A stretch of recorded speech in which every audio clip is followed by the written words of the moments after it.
चलो इस वक्त की बड़ी खबर से बुलेटिन की शुरुआत कर रहे हैं। जम्मू कश्मीर में बड़ा आतंकी हमला हुआ है। जम्मू कश्मीर के पहलगाम में टेरर अटैक को अंजाम दिया गया। कल 20 से ज्यादा पर्यटकों के मारे जाने की आशंका है। टेरर अटैक में दर्जनों जख्मी हैं। टीआरएफ ने हमले की जिम्मेदारी ली है। गवर्नमेंट मेडिकल कॉलेज अनंतनाग में मौजूद है और यहाँ पर जो 22 रन पहलगाम में आतंकी हमला हुआ, वहां से घायलों को लाया गया है जिनका उपचार इस हॉस्पिटल में हो रहा है। हमारे साथ डॉक्टर साहब मौजूद है। डॉक्टर साहब, कितने पेशेंट्स यहाँ पहुंचे और कितने को ट्रीट किया गया है या अभी ट्रीटमेंट चल रहा है?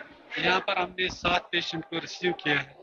4 पेशेंट जो थे माइनर इंजरीज थी, तो हमने उनको स्टेबलाइज करके श्रीनगर रेफर किया है, क्योंकि वो चाहते थे कि हम श्रीनगर जाएं, क्योंकि बाकी जो उनके फैमिली मेंबर्स थे वो श्रीनगर में थे। वो जो 3 पेशेंट थे, वो इसमें थे एक तो माइनर इंजरी है, एल्बो इंजरी है। वो जो 2 पेशेंट है, एक को गट इंजरी थी, multiple because of bullet injury, there was one in the neck and another was in the abdomen.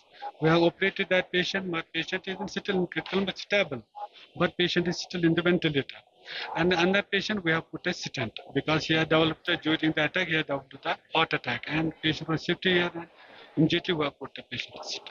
बिल्कुल, यहाँ इस हॉस्पिटल में जो मरीज पहुंचे उनमें से कुछ को गोली लगी थी, कुछ जो भगदड़ इस आतंकी हमले के दौरान मची थी उसमें घायल हो गए थे और यहाँ जो है अभी भी कई पेशेंट्स का उपचार जारी है और कुछ को यहाँ से श्रीनगर की तरफ रेफर किया गया है। हम इस समय दक्षिणी कश्मीर के अनंतनाग मेडिकल कॉलेज हॉस्पिटल में है और यहाँ पर 6 पेशेंट्स को लाया गया था जो पहलगाम टेरर अटैक में घायल हो गए थे।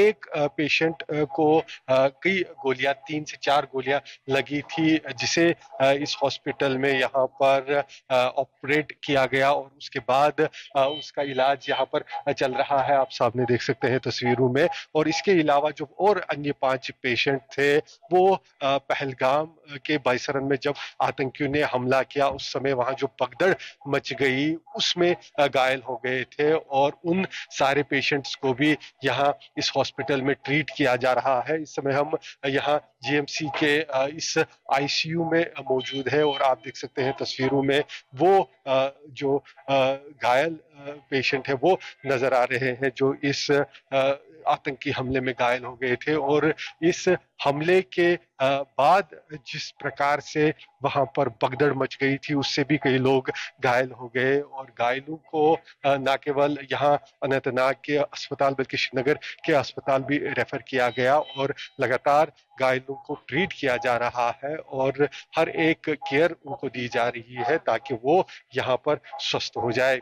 कैमरामैन मुजीब रशीद के साथ आसिफ सुहाफ, अनंतनाग, न्यूज़ 24।